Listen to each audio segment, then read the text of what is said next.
নমস্কার, জয় মাতার, জয় গুরু বন্ধু। আশা করি সবাই ভালো আছে, সুস্থ আছে। আপনাদের সুস্থ থাকার জন্য কিন্তু আমি প্রতিদিনই আপনাদের কাছে চলে আসি। আপনাদের সুস্থ তখনই রাখতে পারবো যখন আমার চ্যানেলটি সাবস্ক্রাইব করবেন। ঠিক আছে, সাবস্ক্রাইব করলে কিন্তু আমি আপনাদেরকে প্রতি মুহূর্ত প্রতি সময় কিন্তু আপনাদের সমস্যার সমাধান আমি কিন্তু করে দিই।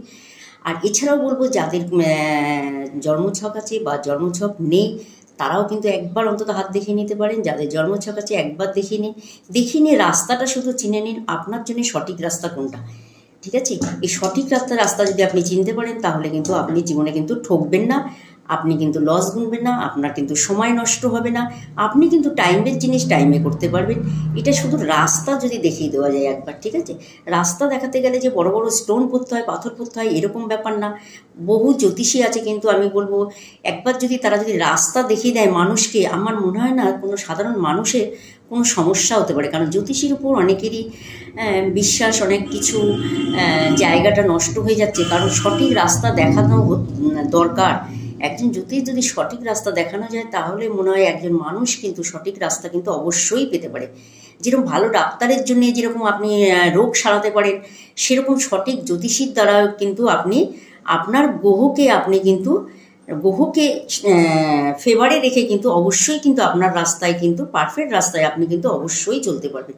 তার জন্য একজন জ্যোতিষীর অবশ্যই প্রয়োজন, যেটা রাস্তা দেখাবার জন্য, স্টোন না। রাস্তা দেখিয়ে দাও যে কোন রাস্তা চলবো, কিভাবে চলবো, কখন চলবো, আর কখন থামতে হবে, কখন চলতে হবে, এইগুলো একটু জেনে নিন।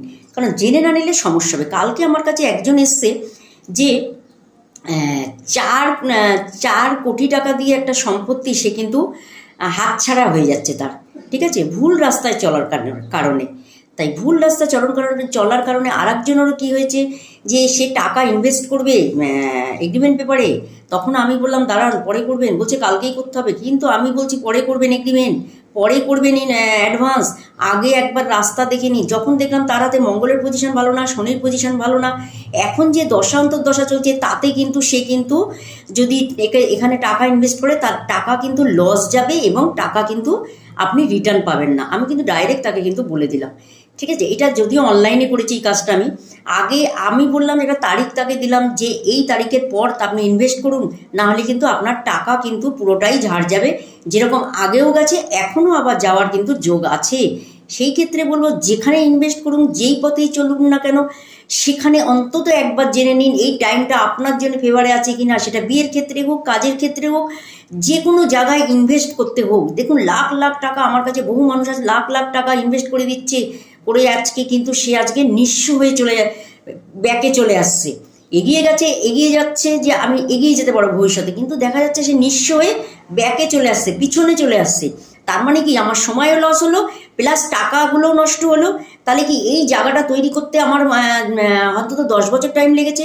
এই যে ব্যাকে আসলাম এবং লস করলাম, তার জন্য আমার আরও 10 বছর আমাকে সময় দিতে হবে সেই জায়গাটা তৈরি করার জন্য। এই কারণে বলবো 10 বছর 20 বছর সময় নষ্ট না করে একবার হলেও অন্তত রাস্তাটা দেখিনি। রাস্তা দেখতে বিশাল কিছু অর্থের প্রয়োজন হয় না। যে কোনো মানুষের পক্ষে কিন্তু সম্ভব রাস্তা চিনে নেওয়া। রাস্তাটা অবশ্যই দেখে নিন, তাতে কিন্তু আপনি অনেক অনেক সুরক্ষিত থাকবেন। জীবনে লস গুনবেন না, অন্তত লাভ হোক আর না হোক আমি বলবো লস গুনবেন না। লস এমন একটা জিনিস মানুষকে ডিপ্রেশনে ফেলে দেয়। লস এমন একটা জিনিস মানুষকে কোনো কিছু করার, এগিয়ে যাওয়ার মানসিকতাকে পুরোপুরি নষ্ট করে দেয়। আমার কাছে বহু মানুষ ফোন করে বলছে যে মানসিকতাই নষ্ট করে দিয়েছে, জীবনে এত লস গুনেছি। সেই ক্ষেত্রে বলবো কোনো কিছু করার আগে একবার যোগাযোগ করে নিন, রাস্তাটা চিনে নিন শুধু, আর কিচ্ছু না। স্টোন দিলেই যে সব রাস্তা খুলে যাবে আপনার জন্য এরকম কিন্তু না। একজন জ্যোতিষী কিন্তু পারে তার সঠিক রাস্তা বলে দিতে। ঠিক আছে, যাই হোক আজকে যেটা বলবো সেটা হচ্ছে যাদের ব্লাড প্রেশার আছে এবং যাদের হাই প্রেশার আছে বা লো প্রেশার আছে তারা কি করবেন। বহু মানুষ আমাকে ফোন করে, ডেলি দুবার করে হাই প্রেশারের ওষুধ খাচ্ছে, কেউ আছে একবার করে হাই প্রেশারের ওষুধ খাচ্ছে। তাদের উদ্দেশ্যে বলবো যারা প্রেশারের ওষুধ খাচ্ছেন তারা কি করবেন আমি বলে দিচ্ছি। দেখো প্রেশার এমন একটা জিনিস, সেখান থেকে কিন্তু মানুষকে কিন্তু বিছনায়ও ফেলে দেয়। ঠিক আছে, এই কারণে বলবো প্রত্যেকে এইটা করতে পারবেন। যাদের প্রেশার আছে তারাও করবেন, যাদের প্রেশার নেই তারাও কিন্তু করতে পারবেন। এটা কিন্তু কন্ট্রোলেও কিন্তু থাকবে আপনাদের প্রেশারটা। কি করবেন, একটা লাল বোতল নেবে, তার মধ্যে যদি আপনার ঘরে পুরনো রক্তপ্রবাল থাকে, পলা পাথর থাকে বা পুরনো মুক্ত পাথর থাকে, সেই পাথরগুলো কি করবেন একটা লাল বোতলের মধ্যে রাখবেন। লাল বোতলের মধ্যে রেখে সেটাকে জল ভর্তি করে দেবেন। জলটা ভর্তি করে দিয়ে তার মধ্যে কী করেন, ঢাকনাটা আটকে দেবেন, দিয়ে আপনার বাড়ির দক্ষিণ কোনো জায়গায়, দক্ষিণ দিকে কোনো জায়গায় রেখে দেবেন। সেটা কিন্তু শোয়ার ঘরে অবশ্যই রাখবেন না, মনে করো ভুলেও শোয়ার ঘরে রাখবেন না, দক্ষিণ দিকে, বাড়ির দক্ষিণ দিকে কোনো একটা জায়গায় আপনি রেখে দিবেন। এটি মঙ্গলবার দিন শুধু করুন, ঠিক আছে? শোবার ঘরে কখনোই রাখবে না, মঙ্গলবার দিন এই কাজটি করবেন বা এই বোতলটি আপনি রাখবেন।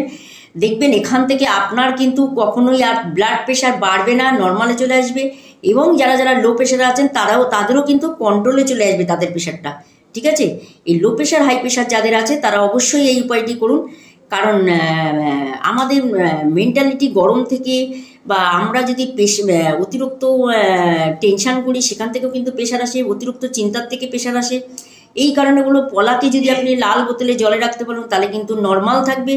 মুক্তকে যদি আপনি জলে রাখতে পারেন সেই ক্ষেত্রে কিন্তু আপনার রাগ, তেজ, মানসিকতা যা কিছু আছে সেগুলোও কিন্তু ঠান্ডা হবে।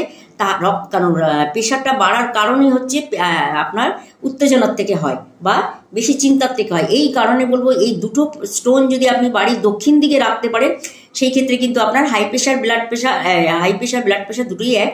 তার সাথে কিন্তু যাদের প্রেশার লো আছে তারাও করবেন, দেখবেন আপনি প্রেশারটা লো হয়ে যাবে, যাদের হাই প্রেশার আছে তাদের প্রেশারটাও কিন্তু নর্মাল হয়ে যাবে, ঠিক আছে? অবশ্যই এই উপায়টি করবেন, আপনারা কিন্তু লো প্রেশার হাই প্রেশার দুটোর থেকে কিন্তু ভালো থাকতে পারবেন এবং সুস্থ থাকতে পারবেন। কারণ প্রেশার কিন্তু খুব একটি মারাত্মক জিনিস, কখন বাড়বে আর কখন করবে আপনাকে কিন্তু বলে কয়ে করবে না, বলে কয়ে কিন্তু প্রেশার বাড়েও না, বলে কয়ে কিন্তু প্রেশার কমেও না। সেই কারণে বলছি এই উপায়টি করবেন, করার ফলে কিন্তু আপনার প্রেশার কিন্তু নর্মালে থাকবে, ঠিক আছে? অবশ্যই করবেন, ভালো থাকবেন, সুস্থ থাকবেন, সবাইকে দেখার একটা সুযোগ করে দেবেন, ঠিক আছে? যাতে প্রত্যেকটা মানুষ যেন সুস্থ থাকে, সফলতা পায়, যাতে সমস্যার থেকে বেরিয়ে আসতে পারে, ঠিক আছে? ভালো থাকবেন, সুস্থ থাকবেন, সকলকে ভালো রাখবেন।